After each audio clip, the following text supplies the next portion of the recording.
My name is Angel, Florida DOT. I'm one of the reasons that you guys are here. Now in the afternoon, we are actually going to start the National Agency Roundtable session, and we're going to be discussing employee retention, supply chain challenges, and tooling and training technicians. And we have Tim Cunningham with the mic, so this is going to be a roundtable discussion, so everybody's going to be participating, and then there's going to be a quiz at the end. So those three topics were really just intended to kind of be a kickoff to focus us a little bit on some of the things that we thought were sort of important topics to talk about, but clearly there's a wide range of things. This is really our opportunity to talk about issues we're having in the States and have anybody else kind of talk about maybe some ideas that they have or things that they've experienced. And so, like Angel said, the first one listed was employee retention. Does anybody want to kick off this conversation? Tim, let me actually start myself, because we do have that topic in discussion right now. Part of the issues that we are encountering right now with the current economy and situation is certified commercial driver, CDL drivers. We had in Florida a situation where we were actually, not able to hire CDL drivers because there is more opportunities in the private sector, higher pay, things like that. So basically we were having a little bit of a drain, or we were not able to, hire for these positions that we have in Florida DOT.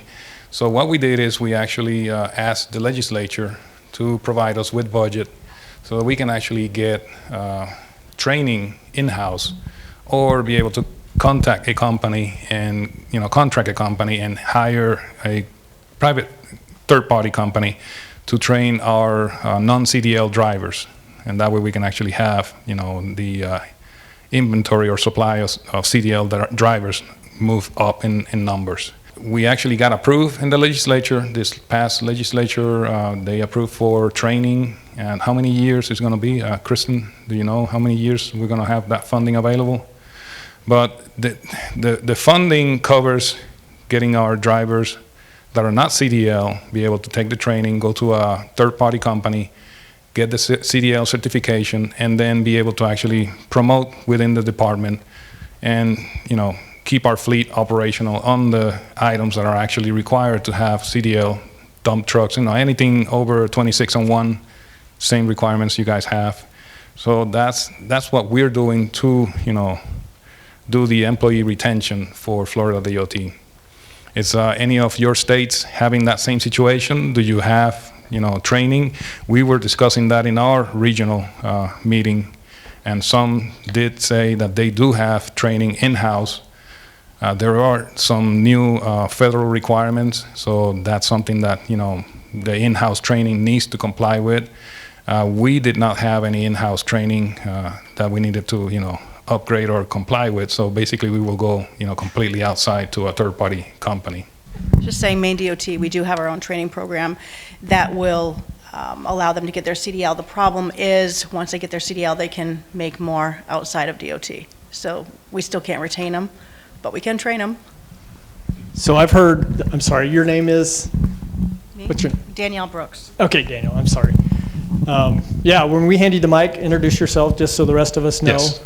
And I have heard that there are some states, Kansas is not one of them yet, that are contemplating or already have in place some sort of a contractual agreement that if we train an operator for a CDL, that you will stay with the agency or you will pay X number of dollars, as you leave or whatever. I don't know if that's made a difference. Are there any states here that have that kind of a thing that you're aware of? This is Doug from Ohio. We're kind of implementing the same thing, Tim, that you guys are. We don't know the results yet, but a situation where we train them, they have to stay on for X amount of years. If not, they have to pay back what we've deemed the training would be considered cost-wise. So we haven't heard anything. It's just starting. Is there a fee or anything? The payback? I think what they were looking at was if you leave within 2 years, I think it's $6,000. is what they've deemed the training is worth as an average. That's an incentive. Yeah. New Hampshire just started a program about 2 months ago. We don't have anything that prevents them from leaving. The pass-fail rate seems to improve quite a bit. I think the governor's actually put some pressure on Department of Safety to ease up on their, especially the pre-trip inspections. So we're hopeful we're not getting them coming in with the CDL. So. In Louisiana, we weren't allowed to have the little contractual thing. So what we did is we put a restriction on them to where all our employees are getting the dump truck with the panel restriction. So they really can't go out and get a full job driving cross country or anything like that with the fifth wheel trailers. So that was kind of our way of restricting them to stay with us. So are they like automatic only? No? Class. It's a modified A. Modified A. Mike Martin with Pennsylvania. We too also have the ELDT program in place. That started in February. Zach, we've done maybe 50 so far. We're still tweaking the program. We got a lot of help through Clear Roads, Virginia Tech. That was a big help to get us started. We already had a training program in place, so we just had to tweak to meet the federal mandates. We don't have anything in place to keep the operators. That's a concern of mine, but right now the executive staff doesn't want to address that. But my big concern now is we're the only agency in the Commonwealth that has the ELDT program. Now we're starting to see other agencies come to us looking to, get their folks their CDLs. Retention so far, are they leaving or? I have 2 examples of operators that were tested. We have third-party testers, and on their way back to their office, they called in and quit. So it's not good. Ouch. Wow. I'm Tyler with South Dakota, and in South Dakota, we're trying to implement a deal where you have to stay with us for a year, but we prefer not to have, we want them to have a Class A with no restriction, no transmission restrictions, because we haul our big blowers around in the wintertime on semis. We actually teamed up with the AGC, the Associated General Contractors in South Dakota, and they're actually running the training program. We do have a couple trainers in the DOT, and we're using some of our DOT federal funds to cover the cost of that training, but the Associated General Contractors there in South Dakota are actually the ones in charge of the training and the record keeping. So just bringing this back into the fleet world a little bit, I mean, really this is an issue, obviously broader maintenance and even nationwide. I mean, everybody's having these kinds of issues, retention issues, but for fleet, our mechanics, at least in Kansas, are all required to have CDLs, and we have that same kind of an issue for them as well. Do any of you have any challenges or solutions that you'd like to share as far as retention of your technicians and how it relates to either the CDLs or that? So the question was, do we require mechanics to have a CDL before we hire them? And no, we will give them a period of time. I think it's a 6-month, Jeff, or if you're in here, I think it's 6 months that we give them. Usually it doesn't take that long. We are now doing our own training of CDLs in-house as well, and so we're hoping that'll, become a pretty standard path on how to get your CDL. But again, we have that issue of, okay, you train them and then they leave and go make money somewhere. And so we're trying to wrestle with how you can maybe hang on to them after you've invested those funds in there. Like Dalton said, do you train them and have a trained employee potentially, or do you not train them and you have an untrained employee forever? I don't know which is best, but. Tim, what we're doing in Florida DOT is we're considering lowering the requirement for having the CDL, hire them as a technician, and then have them, do the training that we're now providing so that they can actually have the CDL. So they will be employed by the department. They'll do, technician work. They won't be able to drive the trucks, but, eventually they will have the CDL and then become, CDLs. This is Henry Knipe. I was just asking if anyone paid a differential for people who have CDLs. In other words, is there any pay incentive? I'll answer that in Kansas. In Kansas, if you don't have your CDL, your pay is zero eventually. I mean, we get rid of you. And in the process of when we hire you and we're training you, I think you're at a trainee pay, and then there is incentive. Then obviously you get upgraded to, if it's a mechanic or equipment operator or whatever, to their standard pay rate. We don't hire folks that don't have it long-term. They go away if they can't get it. And so I don't know if anybody else is different. In Kansas, I assume it's similar in other places too, that we have safety-sensitive positions or activities that if you don't have your CDL, you can't perform those. Driving a truck, obviously, is one of those you can't do, but there are others. And so a big incentive, there's not a lot for those folks to do in that period where they are training to get their CDL. They're pretty limited on those activities. They're holding a flag a lot, doing stuff that's not so fun. So there's some incentive to complete that program too. Now, what I was asking is everybody looking at just doing the A's or the B's? Or, I mean, we're actually looking at just going strictly toward A's. And we are paying a differential if you keep this, and endorsements, the hazmats and that type of stuff. For Florida, we basically will be the A. So for Ohio, for mechanics in Ohio, they have to be able to drive any piece of equipment we have to be able to either bring it into the garage, take it out of the garage, or test drive it. So they have to have the Class A unrestricted. We bring them in, not with it. We'll train them after we get them in, because we've found out as the numbers drop dramatically when we say we need a mechanic that has a Class A unrestricted. So it's easier to train a mechanic than to get a truck driver and teach them to be a mechanic. Yeah. So, but then we also see that we're posting 4 and 5 times now, hopefully getting somebody to apply who actually shows up for the interview. So that's the next thing we're looking. We are actually having a study done where we got a group that is looking and reviewing the mechanics. And there's nothing I can report back on it, but we are actively looking at what we can do to try to sweeten that pot, I guess you would say. I would just say we have difficulty getting any applicants for some positions. I mean, there's zero in the remote areas of South Carolina. Mechanic positions specifically, because it's more technical. We advertise 3, 4, 5 times before we actually get applicants. We actually have one of our mechanic shops that is advertised for a mechanic 15 times and 0 applicants. 15 times. What was the period? The period? Every 2 weeks it closes. No applicants. They re-advertise the next 2 weeks. So we've had a mechanic's position, Jeff, open for a couple of years now. We're 5 years. We have a location where we haven't had a mechanic in 5 years. And so all that work gets farmed to an adjacent area, which is, 6 or 7 counties big. Do you think it's because of the region that you're doing it, or is that why? Because it's remote or something, and that's just not an interest That's a there? big part of it. The pool of folks that you're drawing from is pretty small. Yeah, because, I mean, we're looking at, what have we been, about almost coming up on a year now? And we're Columbus, Ohio. I mean, we can't get somebody to apply, and that's our biggest metropolis for, Well, that's the other issue. We've got those metro areas where pay, their options are way greater than what we can offer them to go to work somewhere else. And so those are really the two big competing interests that are hurting us. Now, the thing that might help us in this whole conversation is here in I don't know how, whatever that time frame is, the economy's going to, all of a sudden, state employees going to look a lot better, state employment. So I don't know if you root for that, but I have a feeling that something's going to happen. That's just my feeling.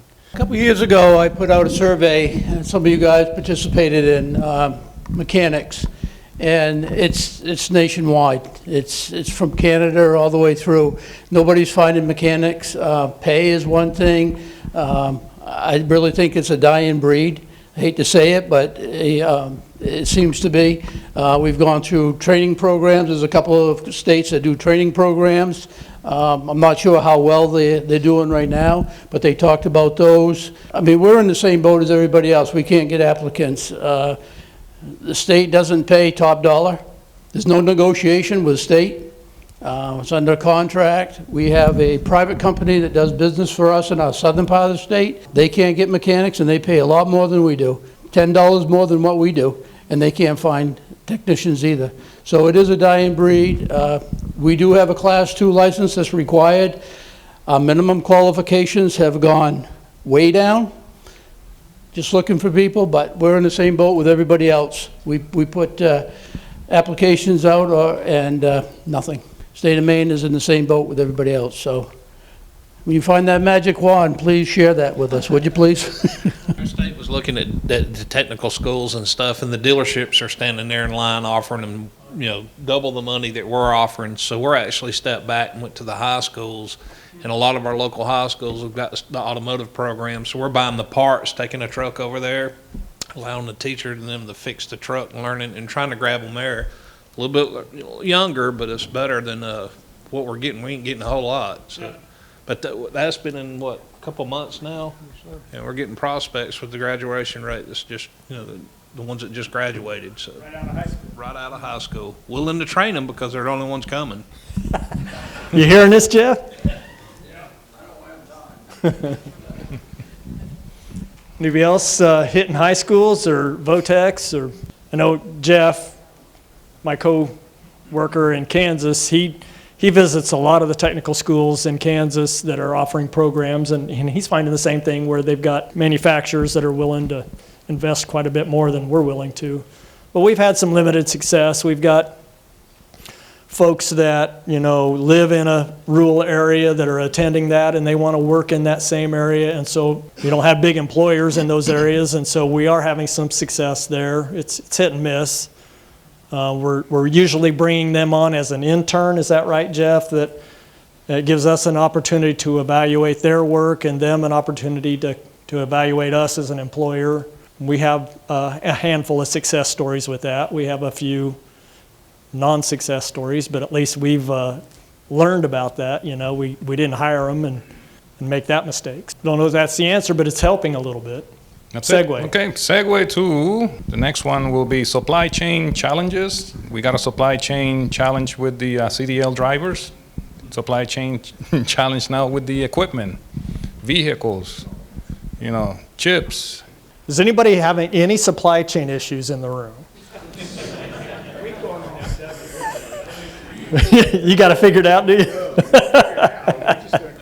Yeah, that's where we're at. This is one of those issues where misery loves company or whatever. We're all in the same boat without a lot of solutions. Supply chain issue from a purchasing point of view as far as capital purchases of equipment and all that, but it's also on the other end for parts and for everything down the line, even fuel. I mean, we're getting fuel, but oh my gosh, what's it costing us? So looking for anybody that's got any ideas. What I've been telling folks is we're going to have to start getting smarter about how we position ourselves on our contracts to be able to accommodate for some of these things. Luckily in Kansas, we've got our purchasing folks that are willing to negotiate with some of these vendors instead of just saying, no, we can't do anything, and have to rebid and have to rebid and have to rebid, and you lose out on allotment of chassis and all that stuff. We have renegotiated contracts 2 and 3 times now in some cases. That's a slippery slope. What are you going to do? You're going to keep doing that? And is there such a thing as a contract anymore, or is it just whatever you want to ask for? Those are all difficult questions. I don't know the answer, but I do know that if you don't negotiate, you don't have equipment in the end, and so. The state of South Carolina finally was convinced to go to a multi-vendor type contract. That's for everything. And maybe it'll give you some choices down the road. I don't think it's going to solve this initial issue we've got right now. But I think later on you'll be able to go 5s and 10s or whatever. If they're not building, somebody else is building. So now's the time what we're doing. You're going to see that out of South Carolina. A lot of questions in the room and not a lot of answers. Ken Hampton with TDOT. We actually revamped our whole dump truck contract. It was a typical contract for 50-page spec, get a fixed price for a year, 1-year renewals, and they weren't honoring the contract. So we put a new contract out with the help of our central procurement office, and it's actually for the cabin chassis, a discount from catalog. We spec'd a very basic cabin chassis for all of our different dump truck sizes, and then we actually have the ability on the contract to go back and add any features, any upgrades we want. So if we want to change anything about the chassis, we can, and we can also use that same contract and get our upfitters to quote the bids, the beds and et cetera. So we can turn around now with that contract, not have to worry about if they get a price increase from the manufacturer. And usually within 5 days, we can have new bids. It's a multi-award contract. Unfortunately, we've only got 2 bidders, but we got International and MAC. So within 5 days, typically we can have a fresh quote that they will be willing to honor if they can get us a chassis. Yeah. So that helps a lot. We don't have that delay. Ken, one question on that. Do you actually have the chassis manufacturer on contract and then the body manufacturer on another contract? Or are they both together in the same contract? For us, it's the dealership. So we have an International dealer and a MAC dealer that have the contracts. And there's a line item in the contract that allows us to do upfitting. So in some cases, sometimes our upfits are as much or more than the cab and chassis. But CPO has signed off on it, said it doesn't matter, we can still do it that way. So it's one contract for both of those two dealerships. Yeah, because in Florida DOT, the issue with that is, if the chassis comes from the OEM, the body comes from the OEM, or actually is coming from the dealership, we're paying with the same budget amount. So if we could actually just buy the chassis with the replacement budget that we have, and then buy the body or the dump bed with, TM&E is what we call it, transportation materials and equipment. It's another funding. That way we can actually split the purchase and be able to actually extend our replacement dollars. Well, at the end of the day, we get one invoice. It's from our MAC dealer or our International dealer, and it's got everything on there that we want. The upfitter, in our case, if on dump trucks, it's Viking. They provide the quote to the dealership, and they include that and send us the quote, and then we cut a PO. There's about 4 line items on the contracts because we have some features, options that we can choose. We also have some additional items, like we can actually buy a V-Box through this same contract, but it's listed as a separate item. So it's... Yeah, I've run into some, I'm Mike, FDOT District 5. I ran into some issues with the vendor not issuing quotes because they bid low on the contract in order to make up money for the bodies and so forth. But we can use fleet acquisition funds for the cab and chassis, get it to the second stage upfitter, and have them put a body on there with the TME funds, like Angel was saying, in order to stretch our acquisition dollars out. But still have to receive a complete vehicle before we can get it on the road. And fortunately, we have two good vendors, cab and chassis vendors, who have a good relationship with our upfitter.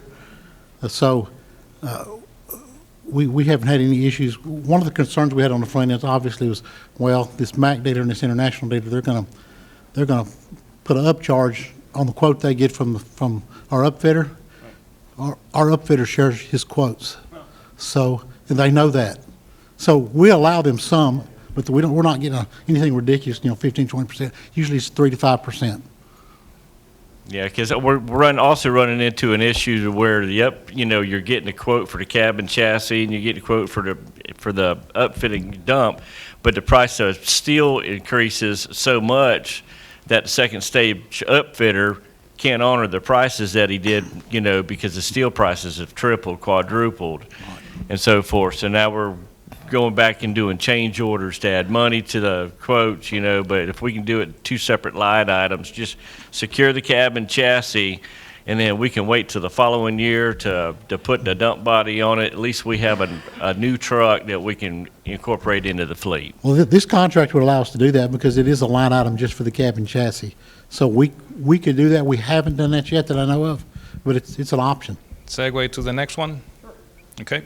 Next one is tooling and training of technician. We touched on this a little bit, but focus directly on the technicians' tooling and training. I'm trying to think of what tooling a technician is. New technology, we have scan tools that, are a little bit more sophisticated. They are wireless. You can actually, plug into the vehicle wirelessly. Don't have to hardwire to the vehicle, things like that. I'd be curious to hear on the tooling, are states buying tools for the mechanics to come in, be giving them a stipend when they come in? or C, requiring them to have tools when they come into work. I'm Ernie Sims, Washington State Fleet Administrator. Our state, we require them to have tools when they come. Now, I've been talking with people and trying to figure out ways to overcome that. Maybe we have a stipend for them to encourage that. For Florida DOT, I'll give you ours. We actually hire them. They don't have to bring the tools. We provide the tools. Diagnostic tools, things like that, we provide those. We will try to, keep up with the industry as we receive new equipment. So basically it's provided by DOT. They don't need to provide the equipment or tools. So in Ohio, it's everything. So small tools they have to supply and have their own. That way they don't walk off as easily and they pick what they want. And we do give them a stipend for it. It's probably not as much as they can afford on the Snap-on truck, but they get it anyway. And then the big stuff, and there's not really a good fine line between what's theirs and what we wind up buying, but we do buy bigger items. When it comes to the electronic side and some of the diagnostics, we do have a group that meets monthly, and they review and kind of pick and choose and work with everybody. The biggest problem you run, mechanics can be kind of finicky when it comes to tooling. So it's very hard. We have about 290 mechanics to get them all to agree that this is the right diagnostics because this is what they have in their shop at home, so therefore it's the best. And so then getting buy-in on that's really hard. So we struggle with that. We do roll them out. We're probably on average with software that we buy somewhere around, I don't know, $250,000 a year to $300,000 a year, just keeping software licensing up for all 290 mechanics. So it's a big budget, and that doesn't include training. Is there somebody in the state that is actually dedicated for that? Our office manages the. We don't have anybody specifically for tooling, but for the software and that, our office manages it right out of our location. So In Pennsylvania, the mechanics supply their own tools. We do have a small stipend. It's $200 a year, but what really puts it over the top is we give you a free uniform. So that really helps. But no, seriously, so they supply the tool. There's some specialty tools that we supply. And on the diagnostic side, we have a lot of different programs out there. We're always trying to look to update that. And actually, our biggest hurdle is IT. Getting those, the IT, we're working on a new program for a year and a half now, and it's been held up with IT, and that's our biggest issue. So we have diagnostic tools that we use where they're not called laptops anymore. They're diagnostic tools. That gets us around a lot of the IT issues. So IT, we tried to do software for collision repair. We've had 3 companies basically tell us to walk away and don't come back because they can't come to an agreement just on the legal documentation.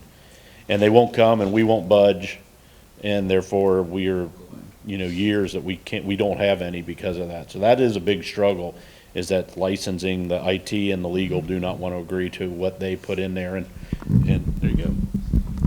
So we found a company that does our diagnostic tool, buys all our software and that kind of stuff. They supply the diagnostic tool as a service to us.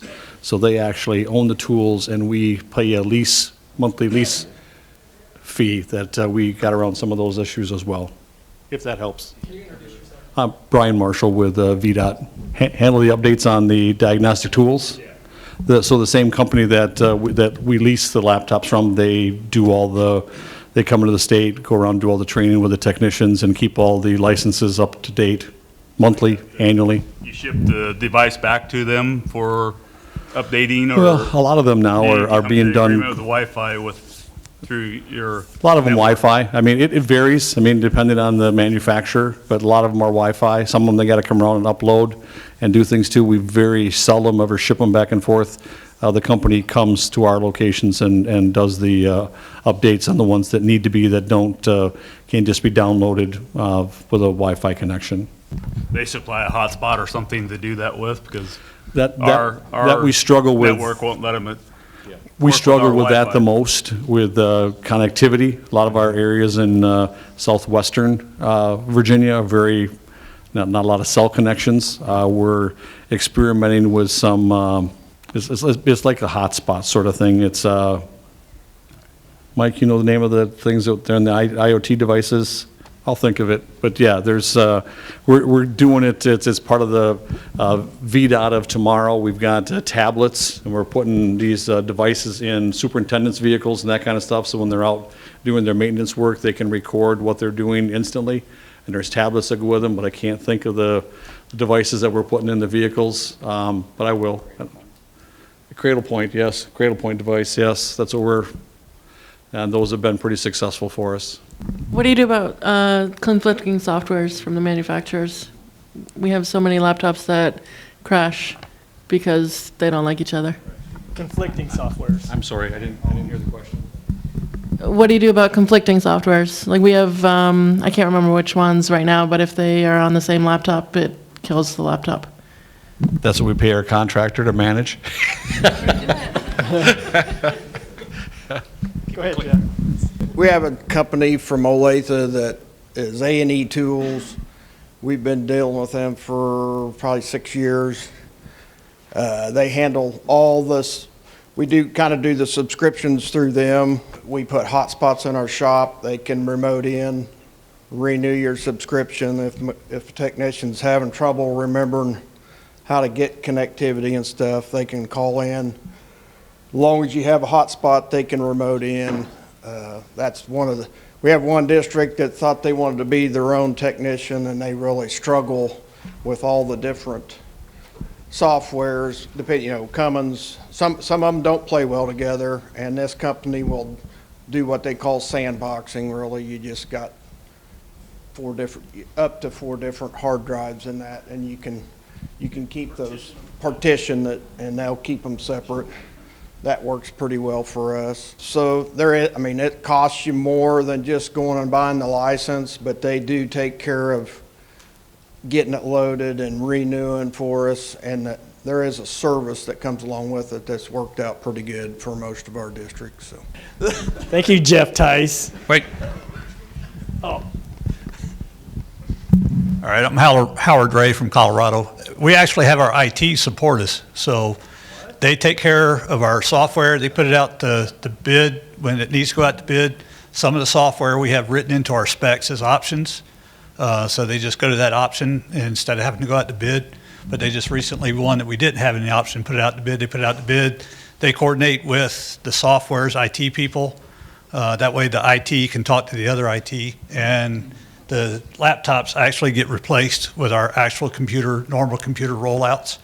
So we used to do all of that to work around the diagnostic tool. They would give us bootleg computers to put the software on. Then we would have issues when the computers would crash. We didn't have support, and we'd have to find another bootleg computer or another diagnostic tool. So with the trucks, we all know that you can't do anything unless you got the software with the equipment we're getting. So that's how we went and sold it to IT, got the IT support. So now I have one lady at our IT department. She handles all the diagnostic computers. We do a monthly shop supervisor meeting. She's a part of that meeting to meet with the shop supervisors and the techs. She knows all the techs by name to get the computers online and do the upgrades, and she handles all that for us. Hi, I'm Amy from Missouri.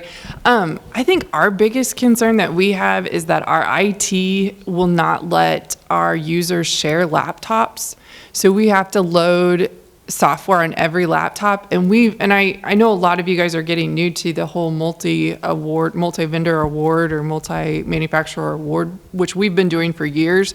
And so that's the problem that we're running into right now, is that we've got so many different manufacturers. We've got Mac, Western Star, Freightliner, Navistar. I mean, we've got all of these different manufacturers, and we have to have software from each of them, and then we have to try to put them on each computer, and it is costing us a small fortune.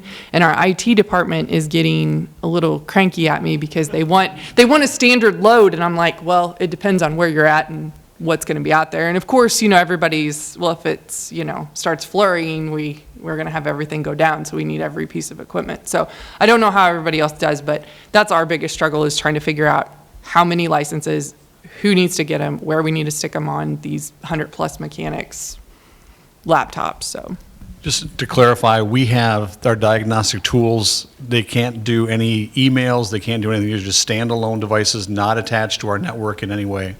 They're just tools assigned to the shop. We got some for the mobile technicians that they take out there. Our IT would never allow them to get emails because they're not attached to our, Commonwealth of Virginia network. It's completely separate device. We also are starting to write, the manufacturers are required to provide us their software when they get the award, so that we're not having to buy that over and above there. It comes as the price included in the contract. We've been battling those issues as well. Okay, Steve from Idaho. Couple things. We were a couple years ago through one of our shop superintendents. He pushed the concept of us supplying tools. For years, we were like most of you. You need a technician. You need to show up with, $30,000 worth of tools right out of college, and then we'll pay you next to nothing to do it and use your stuff. So we finally, a couple years ago, it was finally pushed that we came to the realization as a state agency is every engineer that comes to work there, we provide him tools. Everybody else, we provide them tools. Why are we making this, singling out this whole group? So we went through and we bought every technician in our fleet department a brand new set of Snap-on to the tune of $50,000 each. But we've only got 44 technicians, not 290, Doug. God.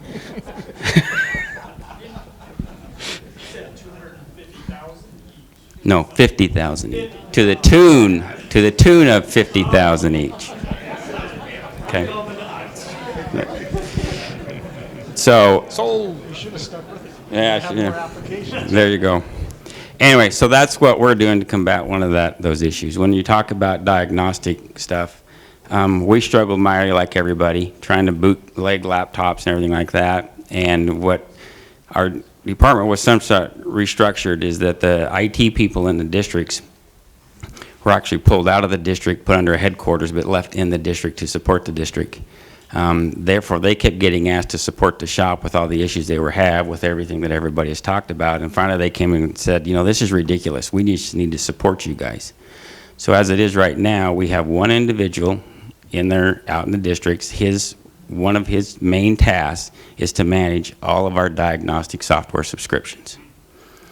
It is also his task to make sure that every laptop we have that is used for diagnostics has everything on it. So the way we do our fleet. So all of the shop laptops are basically the same. We basically have set up 3 per district, so that's a total of 18 that he manages that. They're on the same replacement schedule of every other laptop. So our department, executives, and IT finally recognized how valuable the shop is, and this is the way we need to go. So since he has started taking that over, no more issues related with software. He takes care of it. If there's somebody that's competing, he'll call the manufacturers and figure it out that himself. So the key is just convincing the right people that the shop is vital to doing anything else you do. I was going to ask the same thing, Jeff, and I have the microphone. So the folks that are using your own IT department, that software is going through your internal network and all the firewall issues and all that are taken care of, and Steve says yes. Okay. So that's one of the issues that we've had in Kansas is our firewall is robust enough that it becomes a real impediment to doing any of that connectivity with those folks. So along that lines, we also have an IT security department. So any piece of software you buy has to be security vetted before it goes on. But we have yet to find any manufactured diagnostic software that won't pass our security protocols. Wow. Yeah. There's so many things. So we did something similar. We had a position that got replaced, and we added all of the IT and network stuff to his job description. So we stole him from our IT department, and it's been working out pretty well. He manages the subscriptions now, but all the softwares are competing against each other, so he's trying to help them walk through that. But for the laptops to work, they can't be on our state network. Our firewalls are too obnoxious. And so we've installed non-network points. It's getting too technical for me, but so our shops, we have both the state network and a non-state network drop. And if they need to do diagnostics, they jump onto the one that's not state networked. But then another question for further down the line, you talked about bundling your software. We just had our vendors tell us that they're not going to do that anymore. We used to do a 10-year option for the software, and they got bought out by a bigger conglomerate, and very difficult to get them to honor their existing commitment, much less, and they basically told they won't bid if we include the software. We have to go out for a completely separate bid. So are you doing 1 year at a time or multiple years when you're doing adding the software to your bid? We typically are a 1 year with 4 1-year renewals. And to my knowledge, no one has said no yet, but that very well could come. Replacement cycle on equipment? Yeah. It varies from 10 to 15 years, 25 years, depending on some of how technical it is. I mean, obviously, the more expensive. So what do you do for the missing years? So like the one after the 4 years of extension, what do you do for the remaining 11? We should have a version of the software that we bought when it was current that carries those vehicles forward. So Okay. it doesn't always have to stay necessarily to their latest version if they're, make that obsolete. But, I mean, you try in a fleet to buy the same equipment all the time, right? To ease parts and all that kind of stuff, it doesn't always work. The multi-vendor stuff, there's trade-offs to everything that we do, and got to pick your poison. Brad from Alaska, and I just essentially kind of the same thing that Steve was talking about. We took all of managing our diagnostic stuff in-house. It's about 3/4 of one of our analysts' time.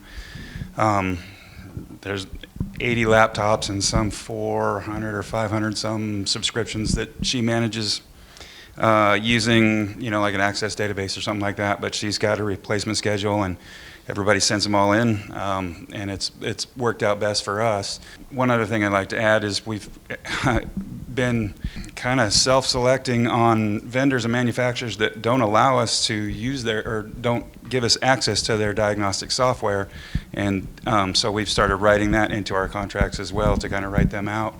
Just kind of one step back, just getting the software itself, or getting access to it. Some of the engine manufacturers and equipment manufacturers are restricting that access, and that doesn't work for us, so we just kind of write them out. One other thing, this is Ohio again, one of the things that we've started to see new is that our standalone equipment, like our tire pressure monitoring systems and those things, as we get new ones, they now require updates as they move forward.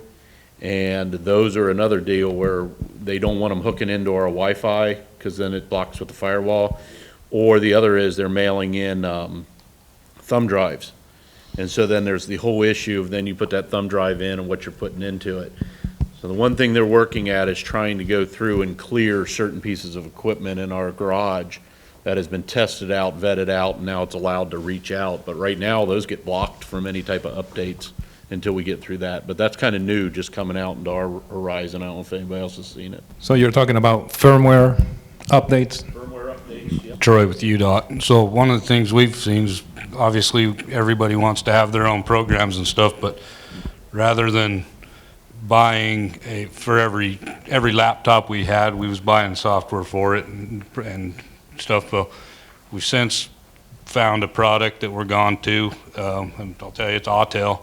We've been using that, and that comes in, and it will do pretty much everything from an F-150 all the way up to your heavy equipment. You can opt in on that heavy equipment. It updates daily on every product that they have in there. And then the only thing you have to do is if you want to buy a yearly subscription, that updates it to the new current year. But we found that it also does stuff that Tech Tool from Mac won't even do. We can set fuel trims and stuff on there that you can't do with factory programming. And it's actually been more of a valuable tool to us than the OEM softwares.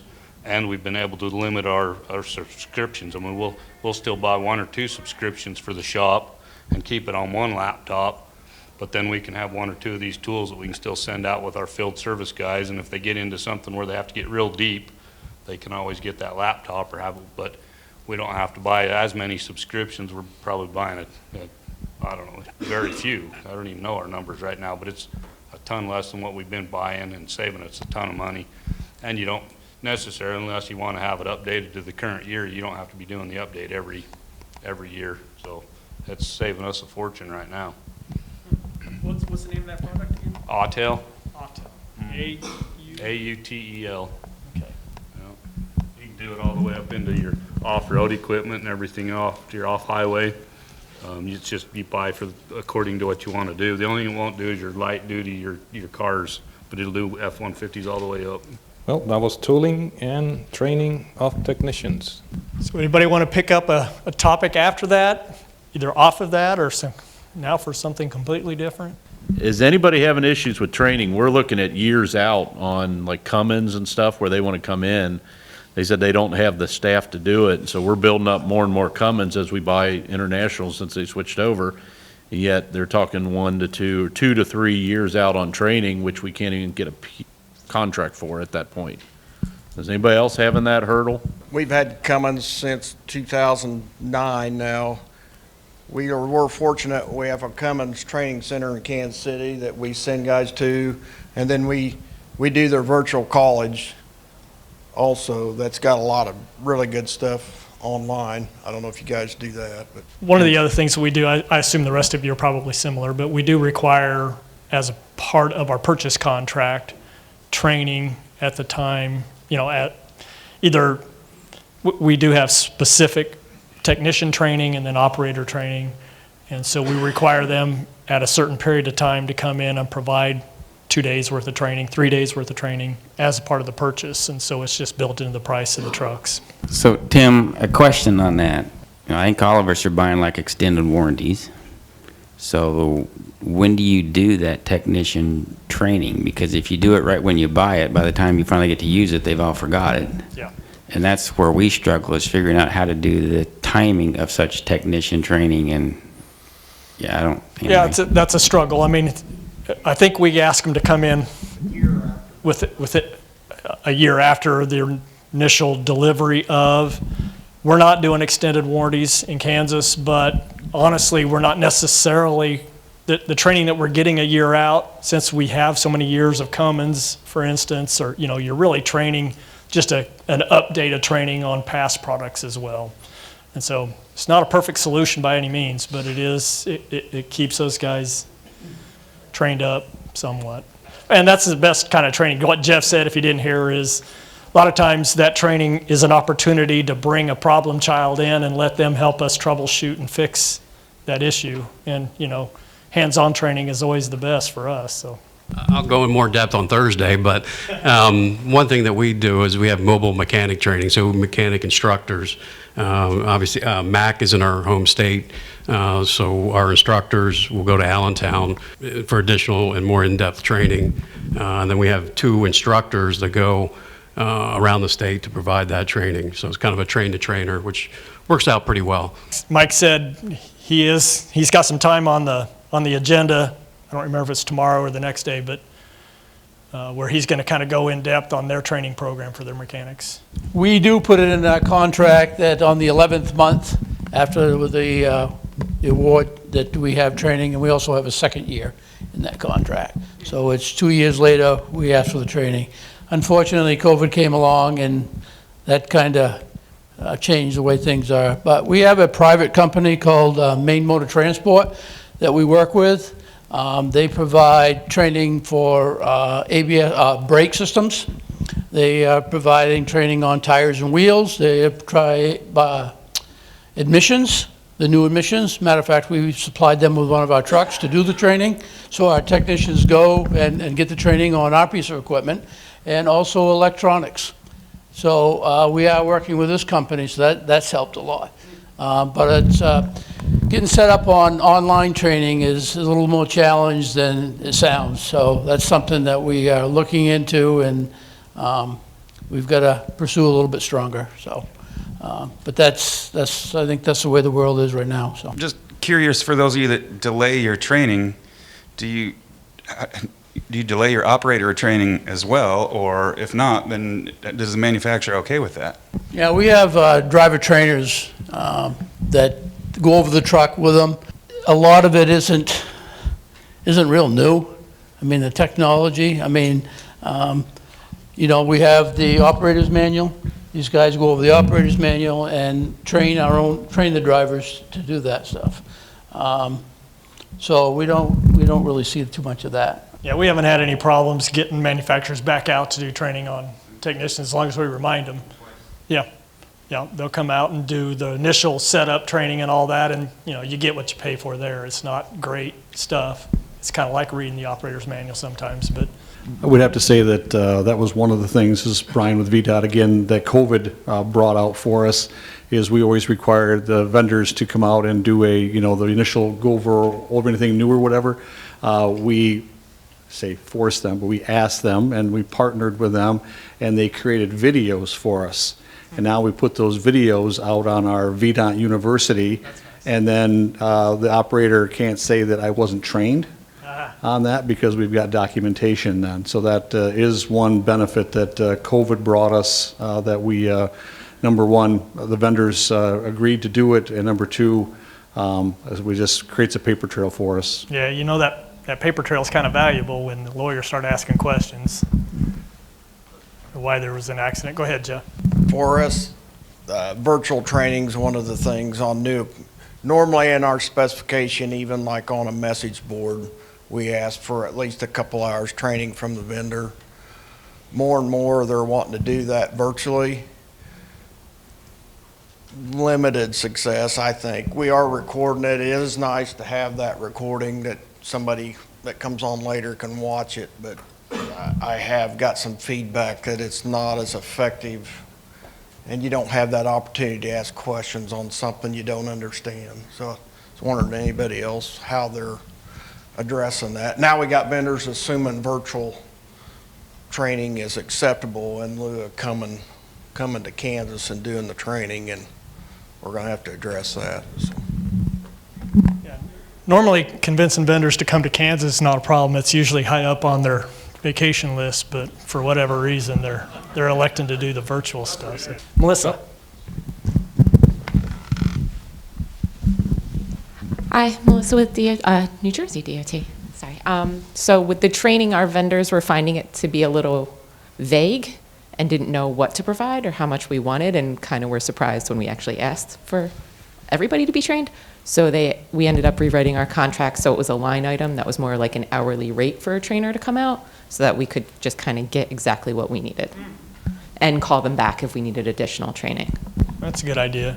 Sometimes, for us at least, we're our own worst enemy on training. We'll require training and then we'll send the low guy on the totem pole to receive that training because he's the available guy, and expect him to go back and train the others, which never happens. Like I said, we really have to do a better job internally of making sure that the right person is there. It's hard. I mean, you guys all know it, but that training is set, sometimes at the last minute, and there's always higher priorities than sending a guy over there to get trained on the new piece that they already think they know how to run. It doesn't happen, so. Yeah, we also have a training unit, so we have trainers, so we do train the trainer training with them, and they'll do videos and incorporate that in the training that they provide. That's nice. We did, I don't want to dominate this conversation, but it looks like I am. Kansas did just employ an equipment operator training for each of our 6 districts, and so we finally have somebody dedicated to do that. We're still feeling our way through that process a little bit, but at least that's a resource that we haven't had before.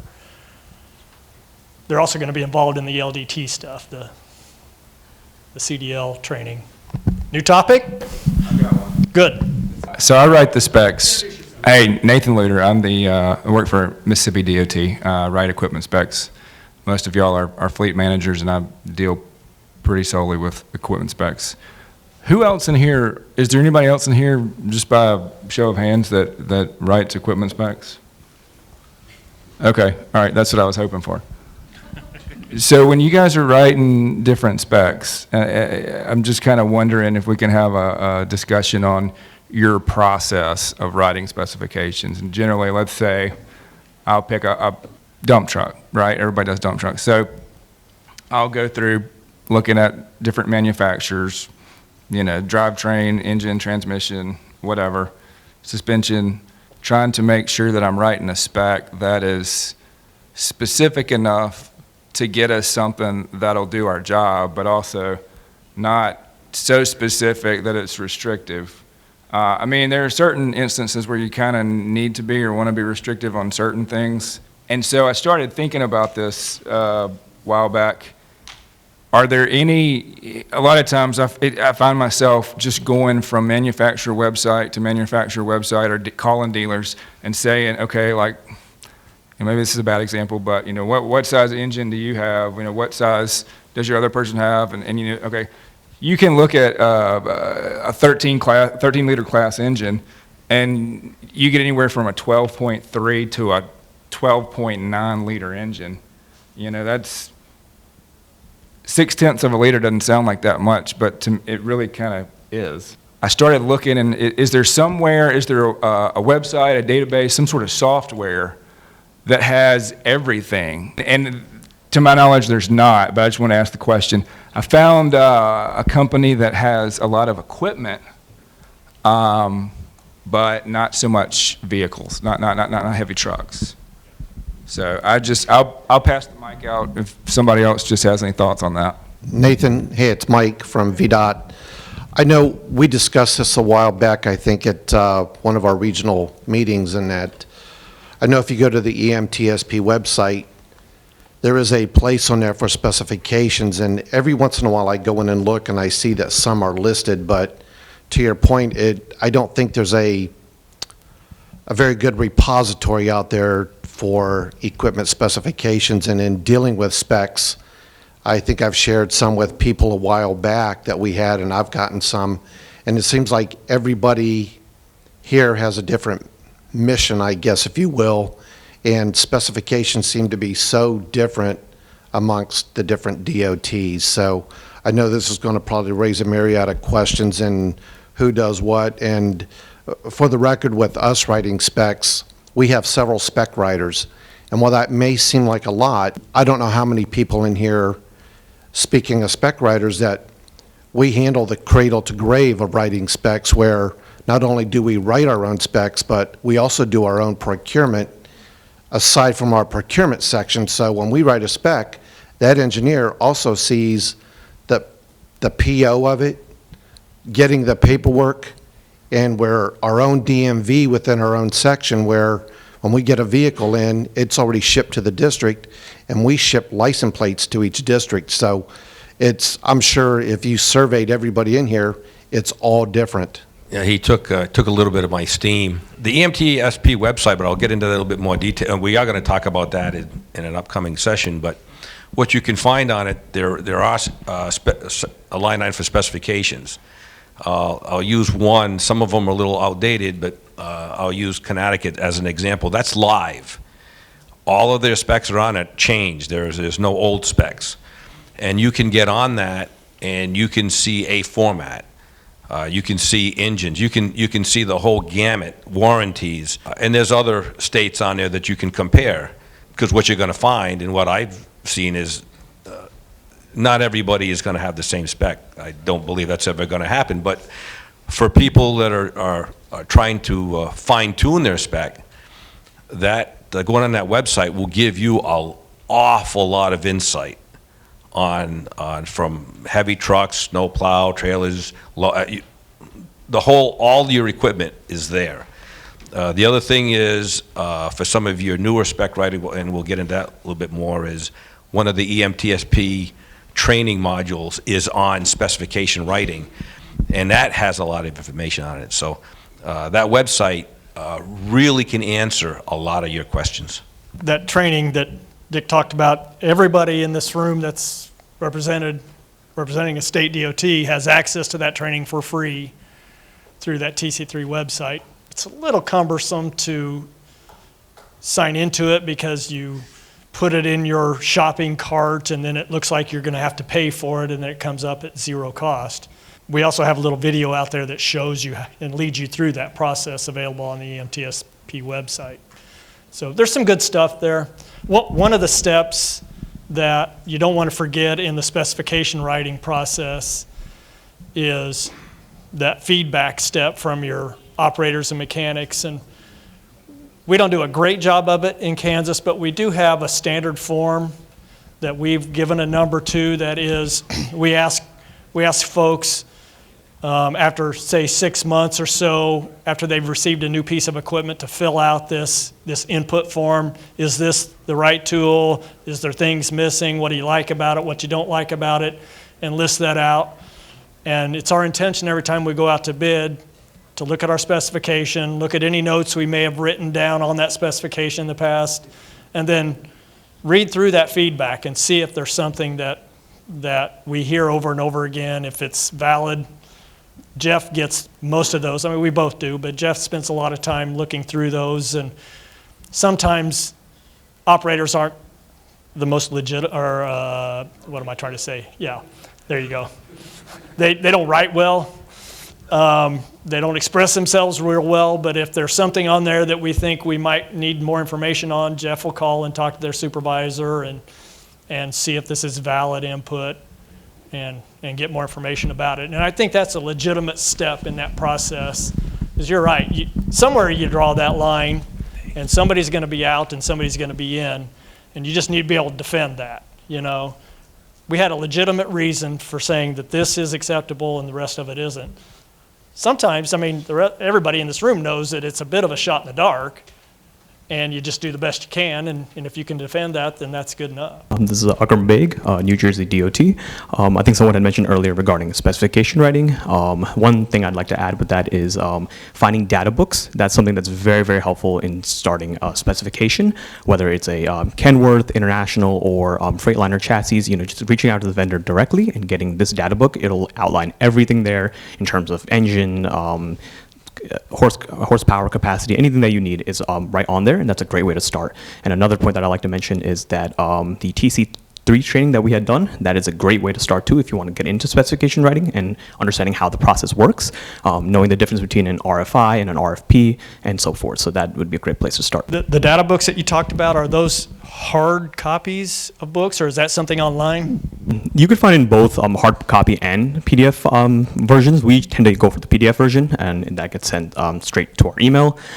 Depending on the manufacturer, some can be a little bit more difficult to reach for to get those, and every year changes slightly, every model year. But generally speaking, if you reach out to the manufacturer for a PDF, they most likely will provide it to you. This is Henry Knipe. I was just going to mention this because they're not here today. Caltrans, a couple of years ago, did some work with Caltrans, and they're doing best value procurement on a lot of their heavy equipment and dump trucks. And it's basically you just put an RFP out. You're not really indicating the specs are fairly lean on these things, but you're able to do, they have special legislation that was given in place for Caltrans that enables them to do that. I was curious whether anyone else besides Caltrans is actually able to do best value bidding on equipment, because it's a different animal, writing specs in that arena. So Jim Chupas raised his hand and said, no, thank you. No, he says, we also do best value, is what Jim said in Connecticut. I'm Jarrett Lambert from Louisiana DOT. One thing we have is a subscription to some little paperback books that has all the data information for all the manufacturers. One book is for diesel engine, one's for gas engine, and we even have one for import trucks like Isuzu and whatever the other little foreign brands are. It's a lot of good information in it.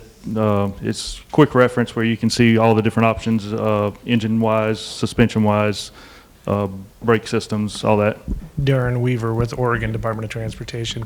To Henry's question, we too can do RFPs, best value RFPs, which is the way we bid our Class 8 trucks here recently. We may have time in our regional updates to touch on this a little bit. I might get to it. But we just recently did ours, well, actually a year ago. And we kind of took a different approach. We went through our old specs and realized that what we were asking for in a lot of cases was a lot of specialized, in effect, customized truck. And technologies came a long ways, and so we really dove deep and basically just started describing the type of work and that we wanted it to do, which isn't a mystery to most of these builders, but stepped away from many of the specifics so that we could get a pretty open RFP so that these vendors could come back to us with what their solutions, their modern solutions are today, and then we could evaluate them through the RFP process. Time consuming as hell, but we'll see. We're getting into it here pretty deep. And like I said, I don't know if we'll get to it again, but one of the other things we did, people were talking about a turnkey truck. Ours is turnkey. So it's the Class 8 truck comes completely built with sander installed, wing plow installed, front plow installed. All that's under our one truck contract. We in Kansas also do RFPs, and I don't know that we call it best value, but I think that's what it is. And it gives us the ability to make decisions on something other than just the bottom line, other than just purchase price. Usually that takes a committee of at least 3 people represented inside and outside the agency to evaluate that. But we've had a lot of good success. As a matter of fact, most of our contracts are now written that way. The stuff that we don't use that RFP process is usually more of a standard piece, normally lower dollar items. And many times, especially if it's something we don't buy a ton of, we require a successful demonstration prior to purchase, prior to award. And so we'll put out a bid for a patcher or something along those lines and require the vendor to provide a successful demonstration to our field folks. We don't really have a lot of specifics about what that looks like other than they need to come out and show us how it works and make sure. And many times, or at least sometimes, it's clear it's unsuccessful. I mean, it just fails miserably. And other times, we help get buy-in from the field that way. They look at it and say, yeah, this looks like it'll do. And then when it fails a year or 2 down the road as being a piece of junk, we said, well, you guys were here. You told us it was okay. And so that's been a fairly successful thing for us. It delays things a little bit, but not a ton. And usually a vendor is willing to bring a piece in from an adjacent state or something that they have on the lot somewhere and come and run some material through it or whatever it takes. What we have gotten to do, or what we have done in the past couple of years is to pit comparable equipment against each other. We've done that with the multi-purpose unit, the Intergreen, the Mormax, and Alamo actually had a piece out there, but we burned that down to the ground. But we pitted them together and drove the price down to where they were both the same. So now I can go to a district and say, which flavor do you want? Do you want the Mormax or the Intergreen? And we're doing that with a lot of other things in kind of tractors and backhoes. We go out there and do a demo and we pit them against each other. We openly tell them that, we're going to have operators there and we want both pieces of equipment there, and we're going to match up against each other, and the operators are going to tell us which ones they like right there. So now's the time to shine. So that's kind of helped us get over the hurdle of, we gave you a piece of equipment and now you don't like it. Now they got some buy-in, and we want that buy-in. You see vendors tend to bring hats with them when they come to those? But of course. This is Mike again with VDOT.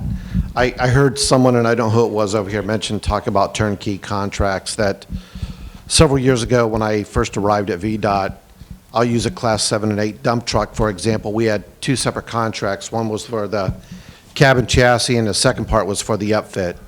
And it was a few years later where we went to one turnkey contract for that. We have since really kind of taken that to the next level, and what we did was, if anybody in here uses automated fueling, for example, if you have EJ Ward or if you have Asset Works, we now have the upfitters actually add those devices onto our vehicles, as well as if you're using low-band radios. When they bid on this contract, it includes the low-band radios to install those items. So ours do include those. So there's some growing pains at first, but I think it's working out. Brian, I don't know if you would care to add to that, but it's something that we've done now and it seems to work. Mike and PA again, and turnkey, to add to that, the problem we're having right now, and we have the same thing, as a turnkey, the prime contractor is the dealership, whether it's like, Mac or International. But typically, in the past, we did 1 year with 4-year renewals. The contract we're in right now ends 23, so next year at this time, and we typically don't rebid until next spring. Problem is, if I place an order now, there's no chassis build slots for over a year. What we're able to do with renewals, and we knew we were going to renew, we kind of jumped ahead a little bit and said, okay, we're going to order 150 trucks, 160 trucks next year, and they would secure those build slots. But because the contract's coming to an end, I'm not sure what we're going to do, because we can't go a year without dump trucks. But I can't get that commitment because I don't know who's going to win the bid. And it seems easy. It says, okay, well, let's do the bid now. they can't give us prices now. Or they could, but they're going to be way up here.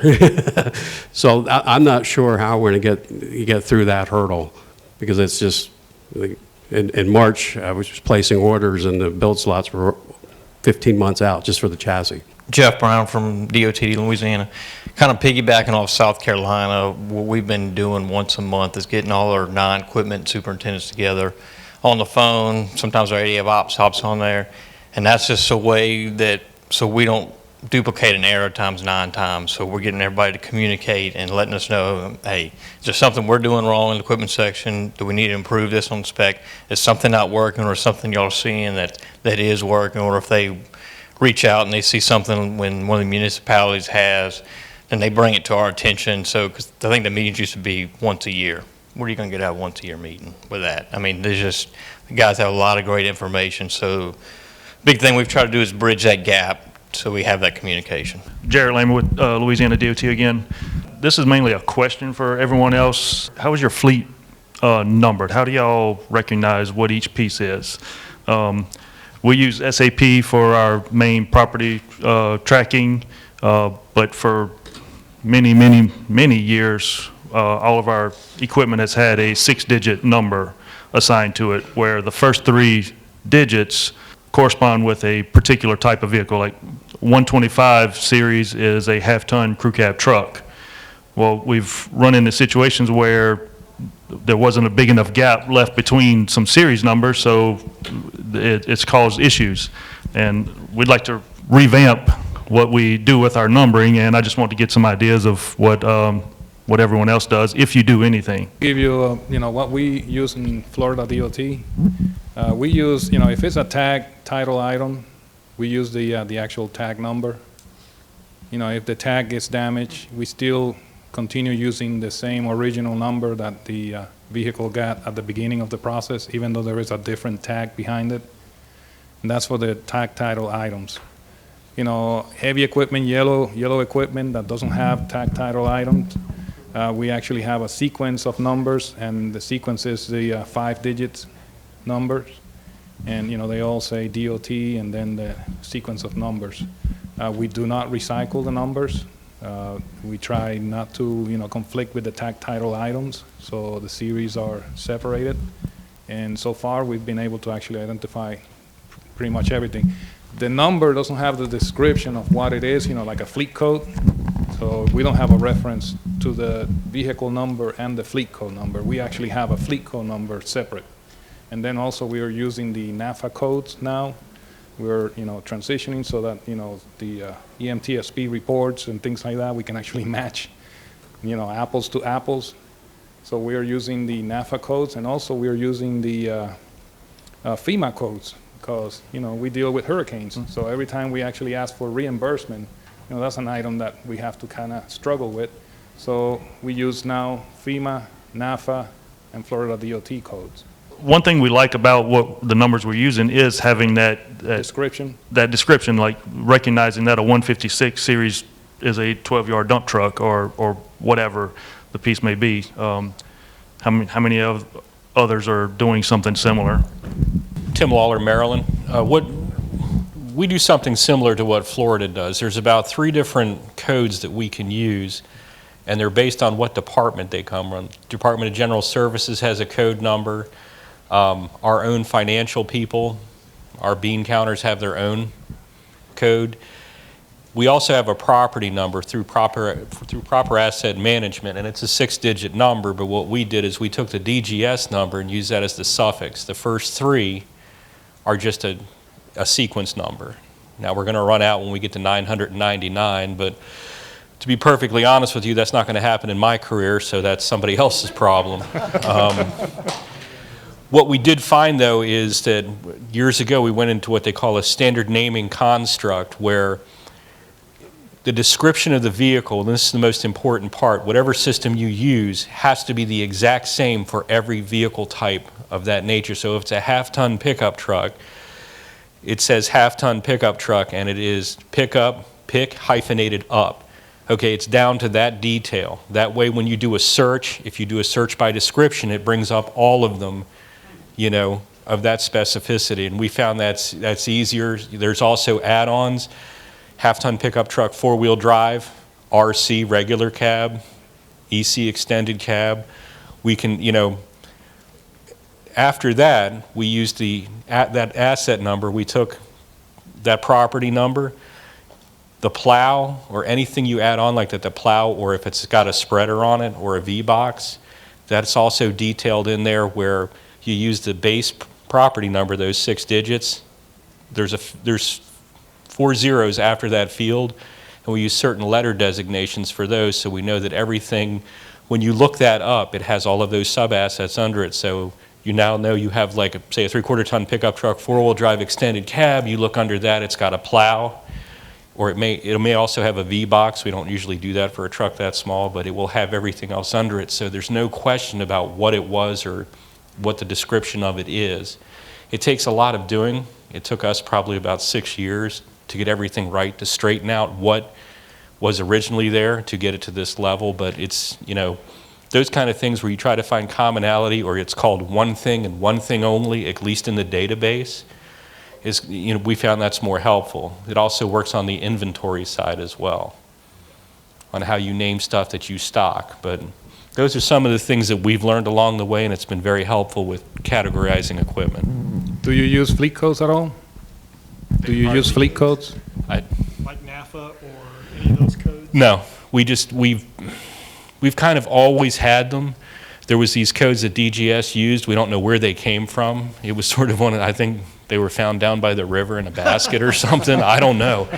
But you know, it was good enough for us, and it drives like a commodity code within our purchasing system.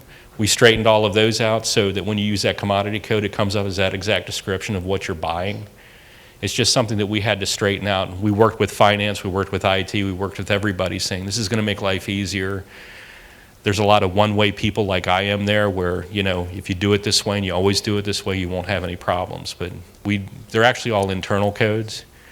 Maybe one day as I'm leaving, I'll suggest NAFA codes or something like that. Well, you know, it's just EMTSP, you know, reporting. It's something that, you know. So as I'm walking over to Dale, I'm going to say we have a 7-digit code in Kansas. The first 3 is sort of the classification.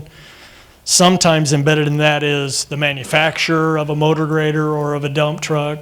We also embedded in one of those digits is what district it was assigned to originally, and then the last digit is what fiscal year it was funded out of. And so there's information embedded in that 7-digit system that's kind of helpful.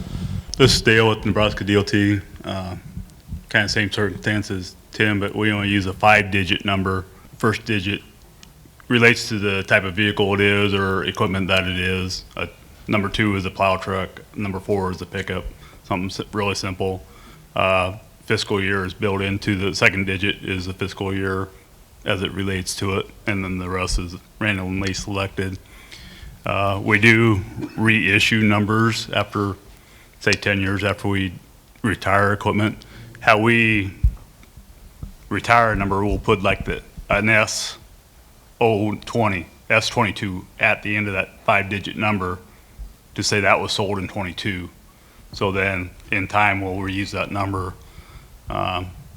It works for us. As people say, it's the way we always done it. Some people question it, but about the only time it becomes an issue within our system is when with the Voyager fuel cards or something like that. If equipment gets retired or deleted and it's really not, then they won't let us reissue that same number for like 3 years. So we have every once in a while get creative on how we get a new fuel card for a pickup that's not actually sold or retired. But other than, like I say, we do it. And like I say, we ran out of numbers eventually, only using a 5-digit number, but it is possible to do it. Do you use fleet codes? Within our asset management system, we have different class codes that we've developed internally. You know, a half-ton extended cab pickup has a different class code within our fleet asset system than a crew cab half-ton pickup. Like we'll use a D09 for a half-ton extended cab four-wheel drive versus a D08, which is a half-ton extended cab two-wheel drive, something like that. So we have different class codes built in within our asset management system to kind of take out a lot of the other codes, but the equipment numbers are only the 5-digit. Main DOT, we also have the same fleet software where we have multiple classification layers, so it really depends on how you want to run reports, but we have a license plate number, which is our unit number. We have a fixed asset number in there, which corresponds with our state accounting system. We have the tech spec, which would tell you the year, make, model. So it really depends on what you're looking for. We have categories that would be dump truck, and there's so many options for details, so it really just depends on what you want to report on. We have the same issue that you had. This is Andy from Michigan, by the way. And we actually just made another group. So when I report some of those groups out, for example, tandem axle plow trucks, we have 2 groups that mean the exact same thing. And when I run a report, I just include both those groups. And to answer your question that you'll probably ask me, we don't use the NAFA codes, but I know what our groups map to in the NAFA codes. So I know anything under 10,000, which our groups map to perfectly, is light, 10 to 26, medium, above 26, heavy, and then non-self-propelled and off-road construction and equipment. Hi, I'm Clay from Oklahoma. Our numbering system is similar to you guys, except we have 1 through 99. And within those 10, we try and keep the same class or same types of equipment. Like all of the 80s are all light-duty vehicles and up to heavy trucks. And then after that is our 4-digit number. And that's just a continuous number, because if we tried to reuse those numbers, it would screw up our history for our past vehicles. So we just have an ongoing spreadsheet where we pull numbers from. And they're all sequenced as they're requested. And within our database, I have gone in and added the NAFA codes to each vehicle, or each class code, and the FEMA codes. So if I want to look up a FEMA code, I can do a search on it, and it'll pull up everything that's under that FEMA code. So, but that was just an internal thing through my database. None of my numbering systems refer to the FEMA or the... This, going back to our asset management system, we do have like the FEMA codes embedded within that. So if we need to charge out a piece of equipment, we can pull up that equipment number and we can find the rental rate for those also within our asset system. So This isn't about vehicle numbering, but it's about getting suggestions for, different things to add to a vehicle, whether it works or not. Across the agency, there's an electronic, I'm Brian with VDOT, there's an electronic suggestion box called Idea Driver. And it's not just for vehicles, it's for anything across the agency. Somebody has an idea of what they want to change, they make the submission to the Idea Driver, the staff there, send the information to the appropriate, bureau, whatever, to work on, and that's been a very successful thing for VDOT. And the other topic that I want to bring up is how many fleets in here have their heavy trucks keyed alike? Any negatives from that? Nobody stole the truck and drove it across into Mexico or anything like that?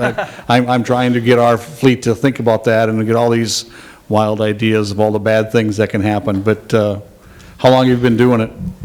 So in Kansas, we've been doing it for maybe 8-10 years, something along those lines, 10 years. And we didn't ask anybody, which is probably how we got it done. We just did it, and everybody loves it. If we'd have given it an opportunity to think about it, they might have come up with some reasons why we shouldn't or couldn't do it. But the reality is mechanics love it because they can go out and they just know they have a key and they can get into something and get it started. And Every piece of heavy equipment has been that way for years, and I just don't understand why the angst of with those heavy trucks being able to do it. by key to like, I mean by manufacturer. So if we have an international that work in all the internationals since 10 years ago and vice versa with Freightliner. Go ahead, Jeff. So Jeff mentioned that in Kansas, we did, the door key is unique. The ignition key is the same. It's key to like, but to get in, theft issue. We leave our tractors out on the roadside and that could be an issue. But usually stuff's under lock and key. Tim again from Maryland. We've been fleet keying for about 12 years now. Like you, we would rather beg for forgiveness and ask permission for something like that. We did find out, though, that we were spending probably $6,000 a year in rekeying trucks because of lost keys. And it's just, you know, it became an operational issue at several of our locations where we had an emergency and they couldn't operate half of their stuff because they couldn't find the keys. We've never had an issue with theft as far as that goes, and we're in one of the more thefty areas of the country, so it's, you know, it's never become an issue. If you have AVL in your equipment, if you don't know where it is, you can soon find out. I've never heard thefty as an adjective like that, but we have a few thefty areas too. Jeff has asked me to ask you if who's all using NAFA codes or knows what each asset is using a NAFA code.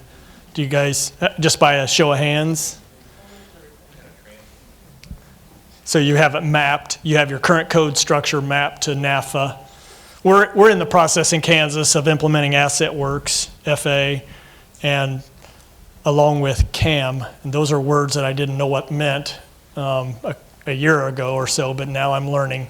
But that has given us the opportunity to completely remap our fleet, and we're trying to decide if it makes sense to stay with our current category code structure, which is kind of a 3-tier structure, or to go to a NAFA code. If you talk to the CAM experts within AssetWorks, they like APWA codes. It's this long, and it really gets them down to the fine grain, you know, on every single code. It's a completely different thought process for us, and I'm sort of resistant to that. Really curious how well you guys are getting along with NAFA codes if you're using that as your primary code to identify your fleet. Sounds like there's a handful of you in the room. I have a sort of answer that's not an answer. We also just rolled out FA and are trying to roll out CAM. And when we were doing the conversion from M5 to FA, we looked at both APWA and the NAFA codes.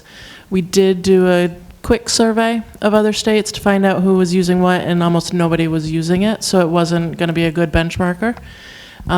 So what we did in order to report the Michigan report, we have an attribute in FA that tells us what the first digit of the NAFA code would be. So my analyst can pull a report answering those questions based on the first digit. And then what we did is we took our old code for equipment categorization and then blew it out a little bit like Maryland does. We identified the 4 biggest operational or acquisition cost expenses, and each of those we created we started with a 5-digit code. It says it's a 3/4 ton truck or a 3 to 5 ton truck, and then we identify the fuel type, drivetrain, body style, and plow configuration, because that drives those are our most variable costs when it comes to operations or acquisition. So we can take that and align it to the NAFA code, and the APWA just didn't really work because it was too deep and nobody wanted to take the time to look at that. So we've got a new topic. We got a few minutes here. We use the Florida DOT codes. We've used it for a long time. The problem is, you know, trying to, you know, do apples to apples when we're actually doing reporting for EMTSP or sharing information with other states. So we're going to continue using our DOT codes, but we're actually going to start using the NAFA codes. And then also with, you know, hurricane situation, getting FEMA reimbursement for equipment used during the events, we're actually going to match also. You know, we have a crosswalk basically of the DOT codes, the NAFA codes, the FEMA codes. And that way, you know, it keeps us, you know, in a way that we can actually be flexible for who we are reporting. We are currently, this is part of my presentation tomorrow, but we are currently going into a new fleet management system. It's a system by Chevin. It's called FleetWave. And that system, so far, it has taken almost a year for implementation. We're still not fully 100% there, but hopefully we will. The implementation is not being done by us, DOT. It's actually being done by a sister agency, DOT, DMS. Department of Management Services. You probably have a DGS, but they call them in Florida DMS. And they have been struggling and trying to get it going. They're almost $500,000 so far paying the contractor, and it's still not there yet. Meanwhile, we have zero visibility to our data for a year. Oof. Shop work orders for a year. We're actually filling out a template in Excel, sending it to the Department of Management Services. They are collecting it, but it hasn't been uploaded into the system, so they have a year of data to upload for our shop work orders. We can't run reports right now for PM compliance, so I couldn't tell you who's due for PM right now. All we have right now in the system in Chevin is basically the inventory, so I can actually pull up the tag number for a vehicle and give you the information, but it won't have the latest odometer data because that is not uploaded to the system yet. So yeah, it's a work in progress, and it's not something that is fault of us. It's more for implementation process and things like that. What we're doing to mitigate this, because who's to say that Department of Management Services in 1 or 2 years later may say, okay, we're going with Asset Works. And there goes Chevin. So another year of implementation for that. So what we're doing is getting a little bit smarter. We're going to actually, we did some retooling of some internal programs in the department, and we're going to start collecting some of that information internally to be able to actually run reports out of it. And then also, we're going to start a pilot with our shop work order system to give it to another company and see if we can actually just see if that works out. They have a shop work order system that we've been using quasi because it's part of our motor pool system. And we're going to see how that works. We're going to try it for 6 months, and then with the intent of doing 6 more months, so it might be a year of using that system. The only problem is we're still paying for the other system, the Chevin system. Even though it's not working, we're paying $1.75 per record. Our fleet is 4,300 pieces of equipment, give or take. So we're still paying for that monthly. So the pilot, we will pay for that monthly too.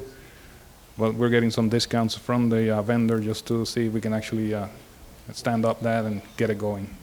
We have historical data. Actually, when I started with the fleet section, we had a system that was called EMS. That system was actually a mainframe system, not GUI, it was completely mainframe, and it was homebrew by Department of Management Services, but it was reliable. It had one single screen, gave you all the information right there. You needed to do a work order, you get another single screen, you got all the information that you can put there. And then, we switched from that to another system called Fleet. It was still internal, homebrew by Department of Management Services. It was in a Ruby Rails software. They wrote it in that code. That system was, quasi working. It did not have the functionality that the mainframe system had, but it was, somewhat there. They were going to add more into it, but they didn't want to spend the money. Licensing issue with the Ruby Rails software, they decided, okay, we're going to just go out and buy a turnkey system. Well, they went and got another system. It's called FIMS, which is by, who was the company? FIMS was, it will come to mind. But that FIMS system was same situation, about a year implementation. It was limited on the number of licenses that we had in the agency. We only had 68 licenses for the entire department. Before that, we actually had about 150 people going into that system, the old system, and inputting data. And then all of a sudden, we got this bottleneck. Only 68 people can actually enter data. So you can imagine what happened there. That lasted for 3 years. And then now we switch over from FIMS, which was actually terminated the contract, and they sunsetted the system like in 3 months. It was like, okay, this thing is going, and then, okay, it's gone, okay, goodbye.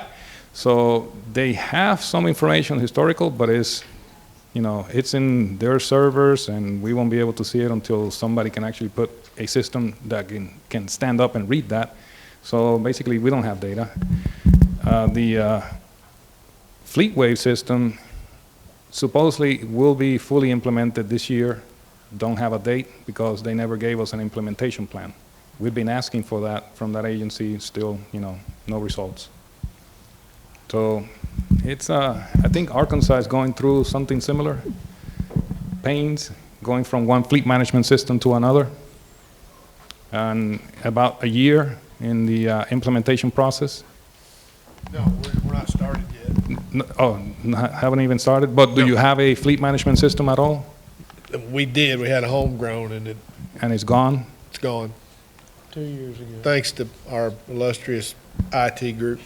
Y'all are making me feel better. I really appreciate that, I'll reciprocate when I can. We're back to cold chisel and stone tablet right now. Yes. Spreadsheets.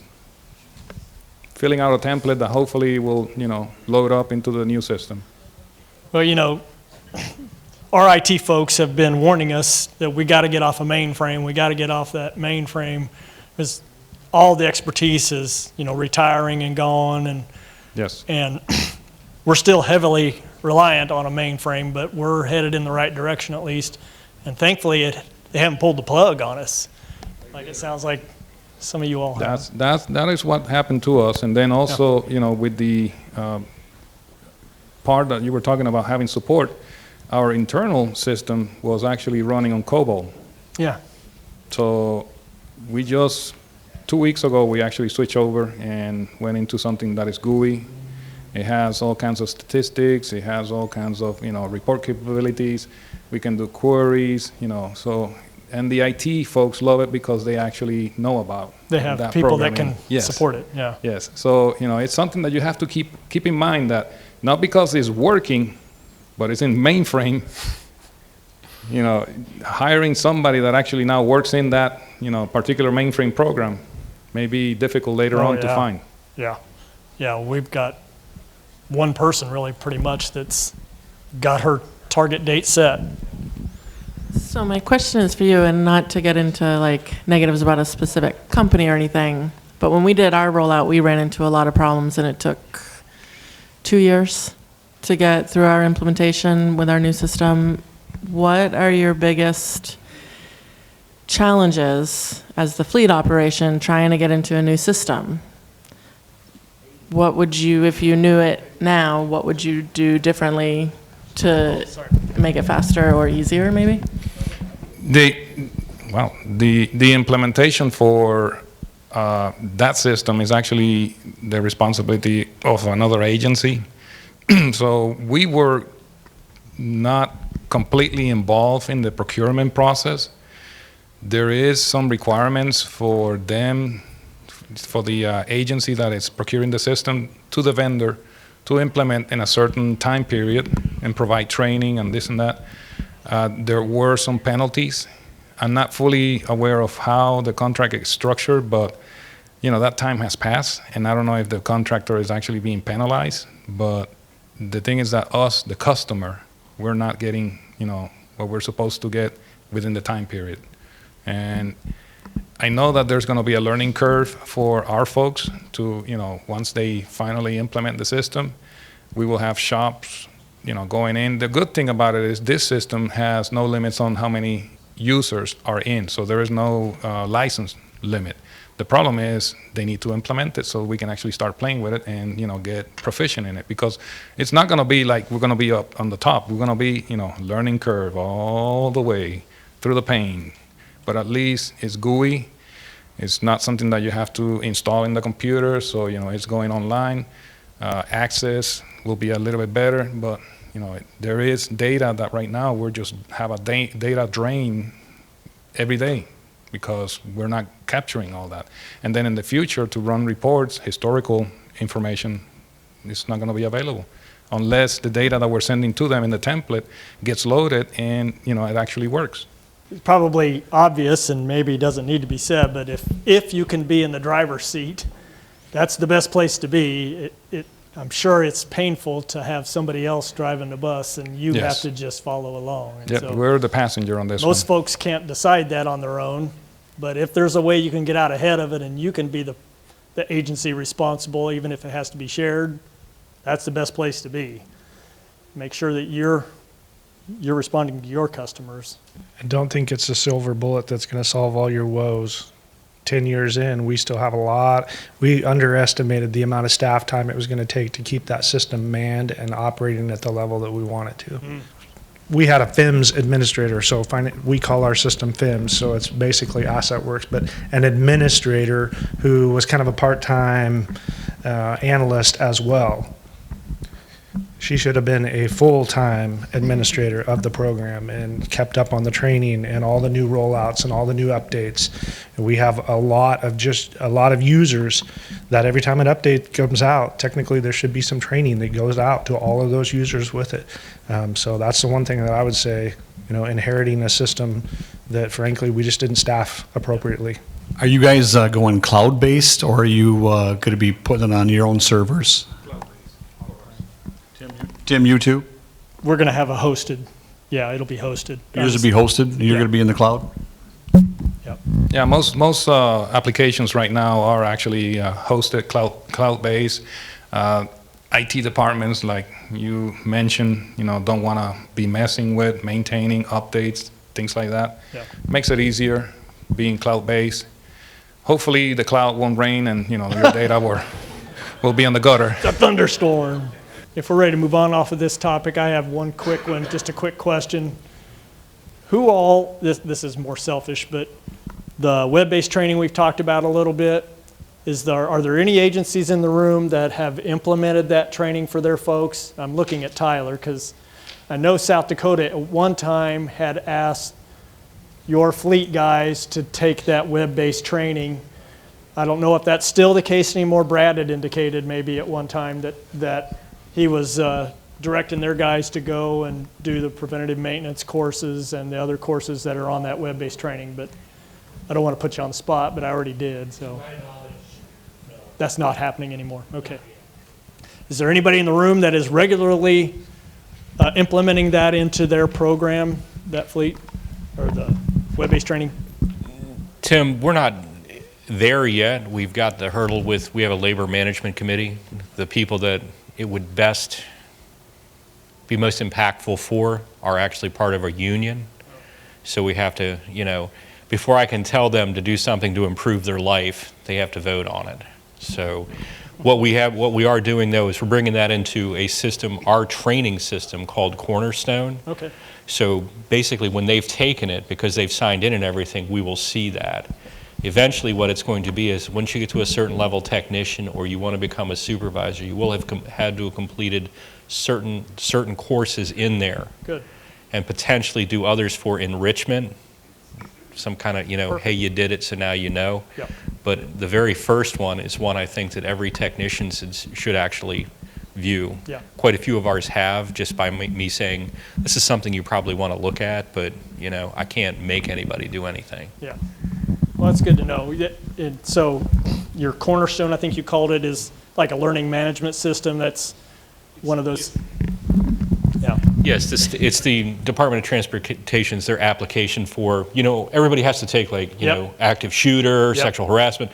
That's where all that is. So it is, an LMS of sorts. Yeah. And, we're just going to pull, they've already pulled some of the other TC3 stuff for the highway side already in there and are making people at certain levels see that. So my understanding is that you can do that as long as you are a contributor into TC3. You're one of those states that's a member that is paying the $20,000 or $10,000, whatever it is, into that program. Mm-hmm.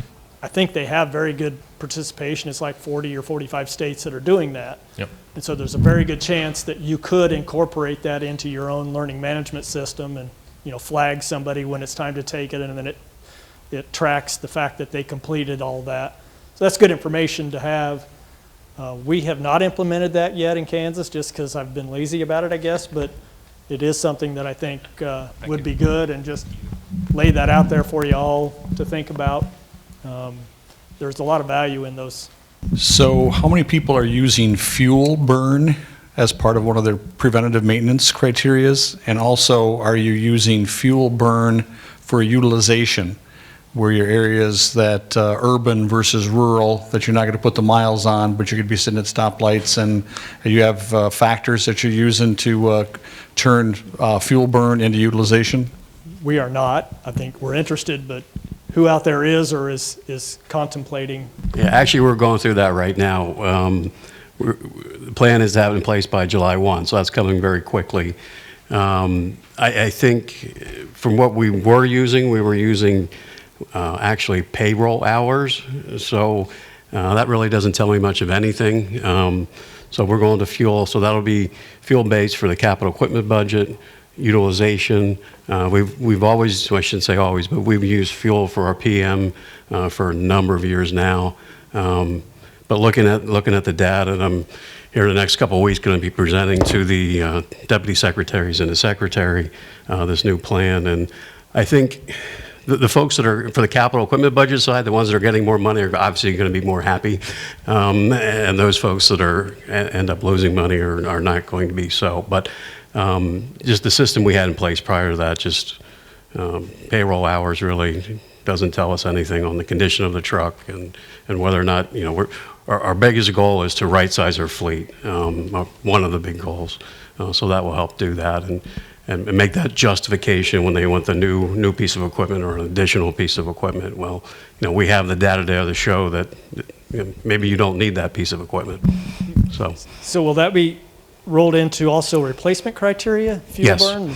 Yeah, also, yeah, we looked at, we went back through all our data, and we use SAP, and kind of figured out, just to get it started, dump trucks, for example, our tandem axles, how much fuel was through dump trucks that we're now selling at auction. We looked at singles, tries, and we're actually taking this out to all of our equipment. Up until that point, we only looked at 29 different pieces. So now we're going to look at everything. And we will initially at least get that low-hanging fruit, and then we can start tying, or making those minimum fuel standards higher and higher. And in my opinion, I don't think we look at maintenance costs close enough. Example of crew cabs. We have crew cabs that we purchased for $40,000, and we have $110,000, $120,000 in maintenance in those vehicles. So we're hoping that this program will, kind of bring that all together.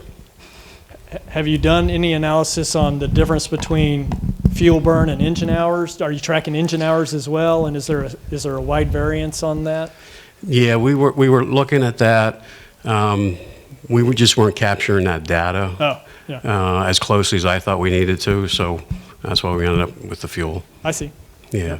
We're just trying to explore some of those things to figure out what makes sense. I didn't know if there was a factor that X amount of gallons burned or engine hours. I'm sure that our fleet average of idle time is probably 50, 60%, if people, we just don't know that. And that's, so it's just everybody puts their blinders on.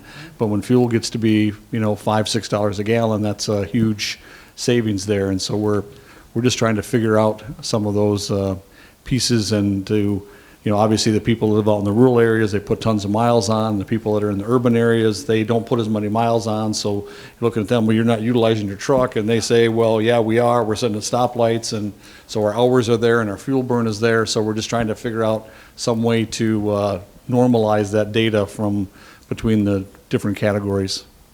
Haven't figured it out yet. Hoping somebody else in here already had. And so some of this utilization stuff brings up a thought. We've got an innovations tech in our state that works in our office. He's working with a vendor in Washington State, and we've got about 20 vehicles with this methodology in it. They've got a computer module that they've designed that plugs straight into the harness on Ford, Chevys, Internationals that we're messing with for the no idle. It automatically turns a truck on and shuts it off when it's in work zones, and they take it out to the work zone for the day. So far, we're seeing about a 70-75% reduction in fuel in those vehicles.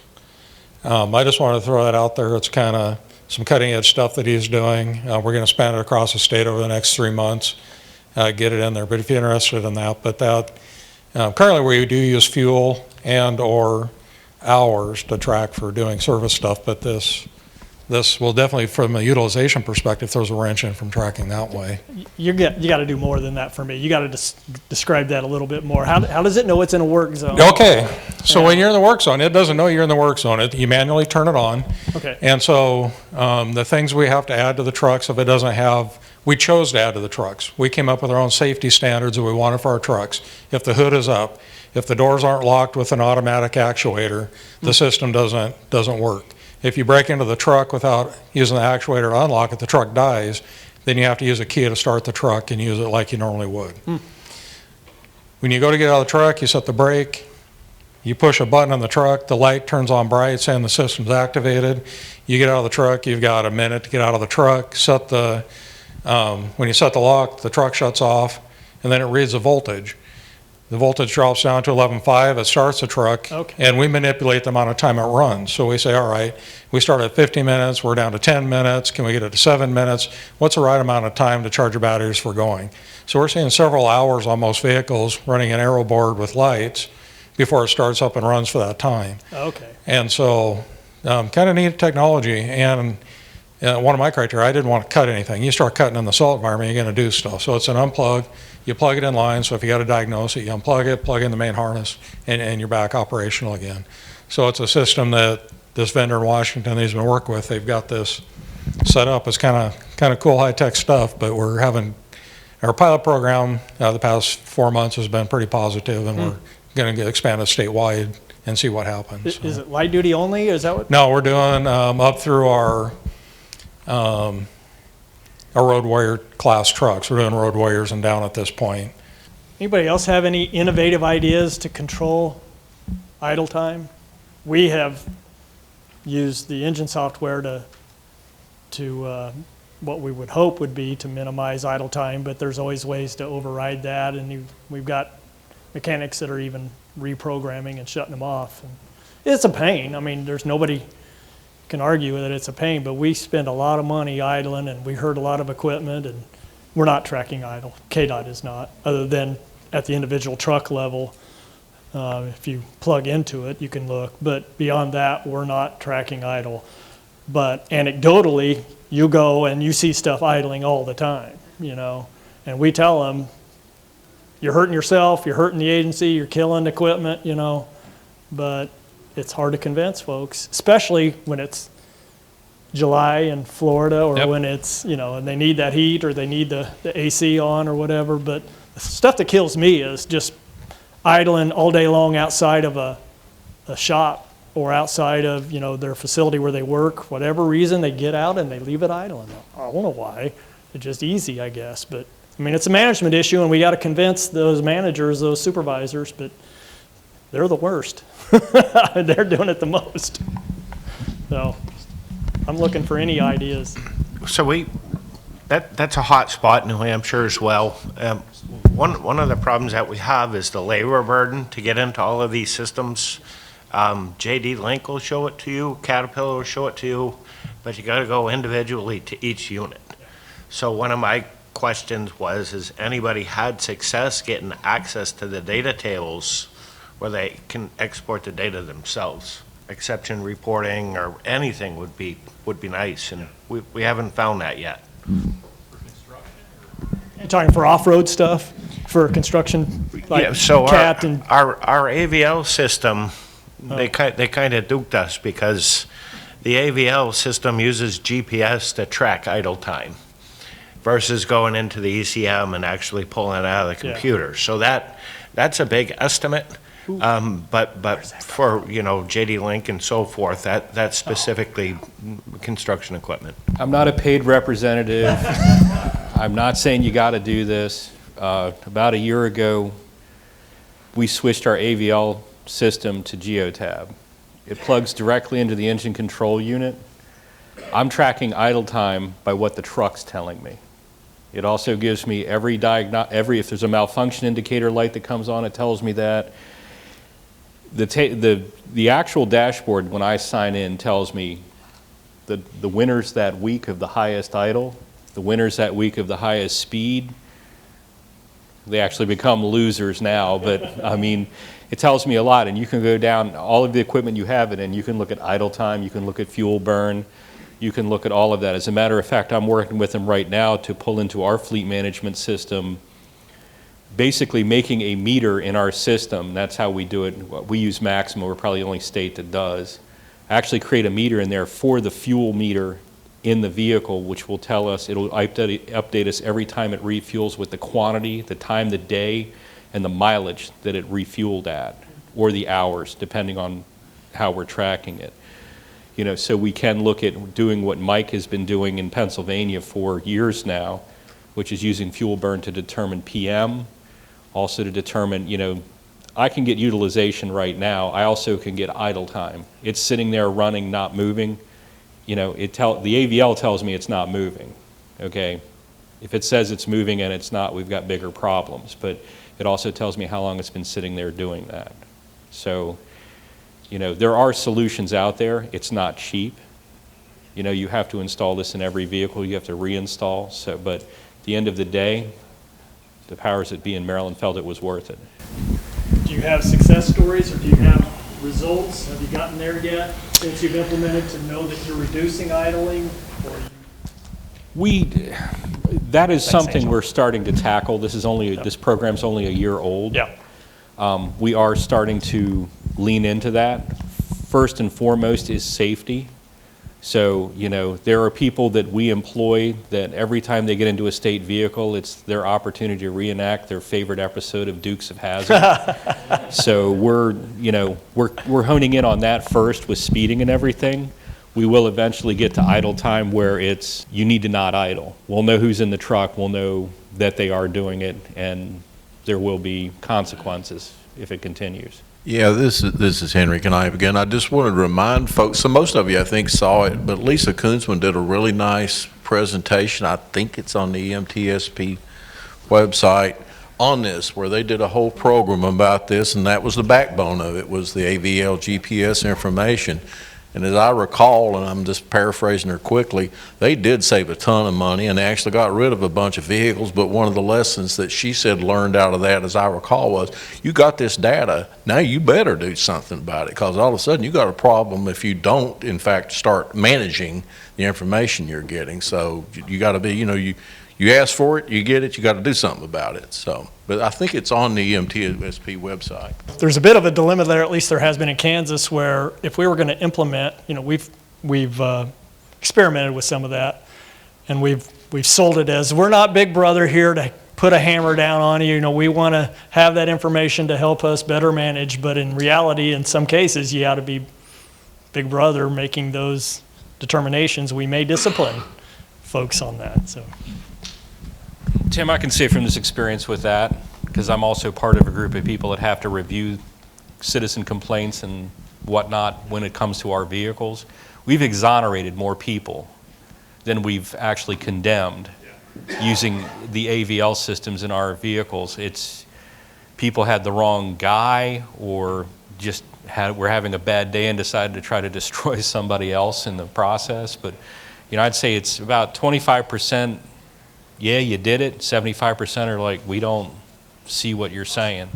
So. Yeah, I think that there's got to be some policy that goes along with it as well, because if you got somebody doing 75 or 80 miles an hour in a 55 mile an hour zone, and you have the information and you do nothing about it, and that person hits a school bus later, you probably are going to be on the front page of a lot of papers. So there's got to be some policy to back up some of that, I think, as well. I'm not a lawyer, but I would think that's pretty obvious as well. Tim, on your system, does it identify the employee driving the vehicle at the time, or is it just based on who that vehicle's assigned to? Do they have a RFID tag that scans or anything when they get in?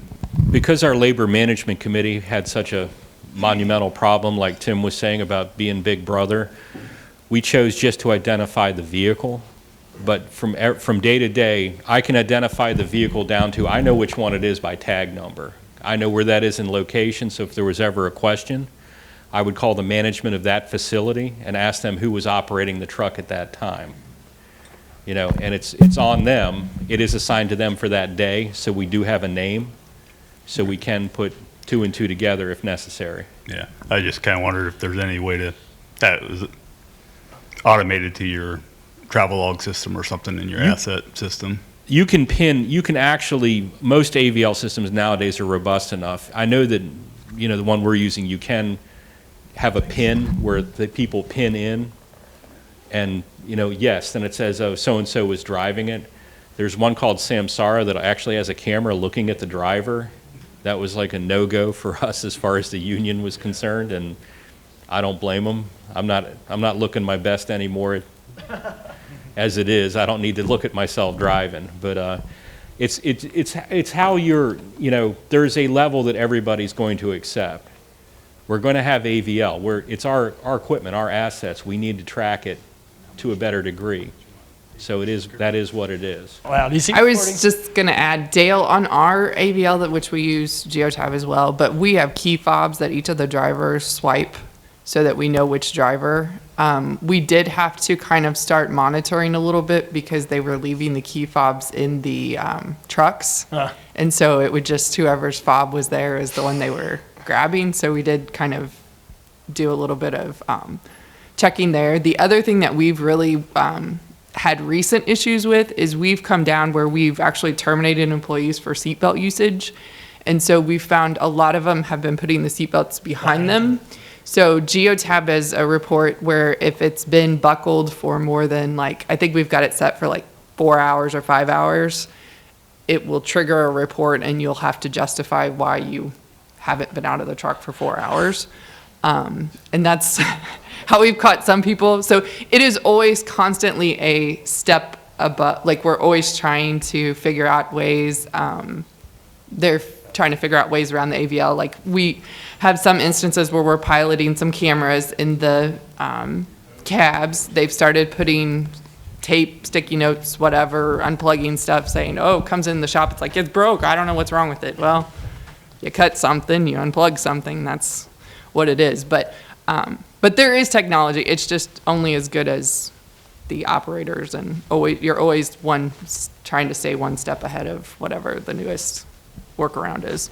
I would like to add here,